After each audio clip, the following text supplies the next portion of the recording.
Hey YouTube! So, I have just come back from my college field trip and I figured I'd tell you guys about it because I haven't talked to you in a very long time. And I have a notebook, field notebook, so that'll remind me of what I have to remember. Or something.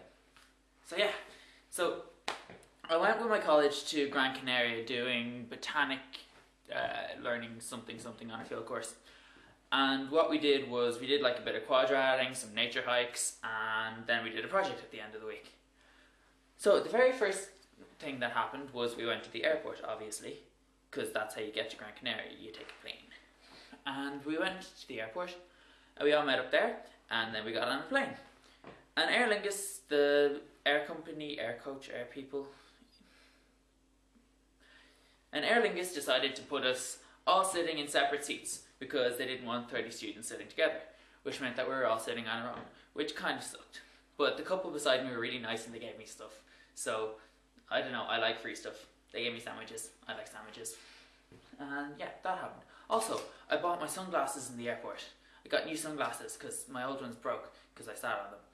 So, these are my new sunglasses. They're blue because everything I buy is blue. And yeah, so then we landed in Gran Canaria and we went to our place and we were staying there. And then the next day we were up and on the bus at 9 o'clock in the morning. And we went on the bus up one of the hills and did a bit of quadrating. And yeah, we got loads of results for the quadrats. But I'm not going to read those out because that'd be boring as hell. Then we went to another place which was even higher up and quadrated again.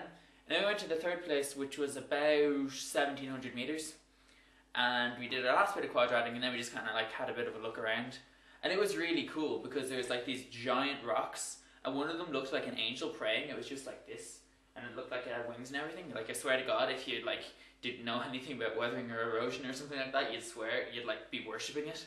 It was really freaky. And they also had these two giant ones that kind of led up to a stage. So it looked like a venue and it would be like a really cool place to have a concert. Yeah, so that was the first day. We went back after that and then we went out. No, we didn't go out. We just kind of had a few drinks in the apartments. And I bought a litre bottle of €6 vodka. So I don't really remember any of that night. So, on to day 2. That's area 2. Day 2. I think day 2 is the day we went into a volcano. Well, I'm not sure. No, it's not. Day 2 is the day that is cooler despite sunshine, and the area is unusually dry. Currently at a green point. I don't know what any of this means. Probably a bad thing. 60-year-old restored... Oh, the restored pine forest. Then we went on a nature walk through the pine forest, a restored pine forest. So we went up, we drove up a mountain again. And when we got up there, it was like really cold again because like we were up at such a high altitude that it was freezing. So we went along there and we walked through, and it was a restored pine forest, which means that it was like really young. And there wasn't really any signs of regeneration, so I'm not sure if it was actually going to stick there. But we went through and we learnt about all of the trees, and we did a bit of a refresher course on like red fire, red light and stuff like that. And yeah, we found a bit of bracken, which is a type of fern. And apparently it's a fern that's cosmopolitan because it grows everywhere. Because we saw it in our field trips in Ireland as well. So it was like being home, except not really. Yeah, so then later on day 2, we went into a volcano. Which was like, it's, you know, you go up to the top of it and then you went down into the crater. And it was really cool because the crater was like really full of vegetation and it was full of plants and everything. And we went all the way down to the bottom of it. And it was just like this really flat area, and some guy had like a little farm at the bottom of it, but it was like abandoned now, and there was a giant eucalyptus tree and everything. And we were just kind of looking around there for a while, and it was like really cool. It was a really nice, beautiful place. It was probably one of the nicest places we went to. But then some of the people who didn't come down to the bottom shouted down to us saying that the park, because it was the whole crater was considered a park, that the park was closing. So we had to go all the way up, and like, oh man, it was like 20 minutes of like sprint hiking uphill, and then we got to the top, and yeah, I think it took us about 20 minutes to get to the top. We left about 10 past 4, got up there about half, and we just kind of collapsed through the gate, just and we look at the gate and it says that the park closes at 5. So we ran up that hill for nothing, which made us. And then after that we went back to the apartment block again, and we had a game of water polo, which was botany and environmental science, and I'm in the environmental science class. And despite the fact that I played water polo a load of times before, oh man, I didn't realise how unfit I'd gotten, because I was dead in that pool, and botany ended up destroying us. They won like 10-2, so that wasn't good. Yeah, so that was day 2. Then on day 3, so very tired. Las Torres de Maya. Oh yeah. On day 3 we went to Las Torres de Maya, which was a laurel forest. And we were looking around the laurel forest, again just like learning about plants and stuff, but it was only like a few meters long. And then we had our lunch on this big ridge, and it was really awkward because there was no space to stand, so it was, I don't know, a bit dodgy. And after Las Torres de Maya we went to...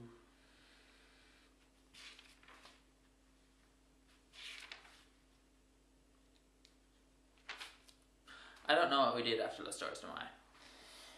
And then on the last day of nature hiking, we went to a traditional pine forest, or not a traditional one, but like a natural one. So there was like regeneration and all different aged pine and stuff like that. And we just like looked around and, you know, had a cool time looking at everything. And we did a giant 10x10 quadrat there. And then we just took some photos over this cliff, which was really cool looking.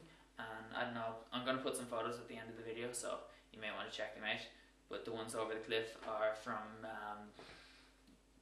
pine forest on that day. And yeah, after that, that was the second half of day 3. Then on day 4, we entered the valley. Because what we had to do on day 4 was we just kind of like learned a bit about the valley, and then on day 5 and 6 we did a project in the valley. And the project that we were doing was on transpiration rates of 2 different species of plants in correlation with soil moisture. And our hypothesis was that transpiration rates will increase in accordance with soil moisture increase. And we did a lot of research, and we spent the entire day of day 5 and half of day 6 like doing research on this. And I ended up getting heat stroke on day 5, so that wasn't fun.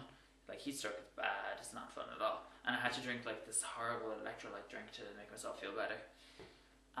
Yeah, so we did that. And it turns out that we were right.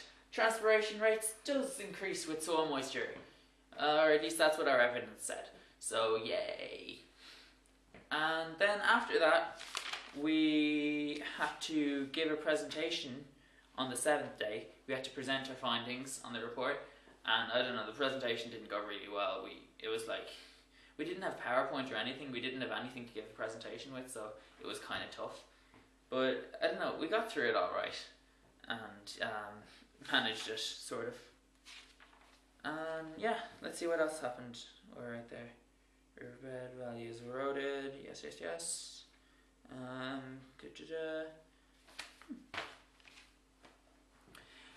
So after all of this and giving the presentation, we went back to the Gran Canarian airport, Las Palmas I think it's called, and we flew home. And I got home around midnight of that night, and I lost my phone. I left my phone on the plane, but it's okay because I got a new one for free, so it was alright. And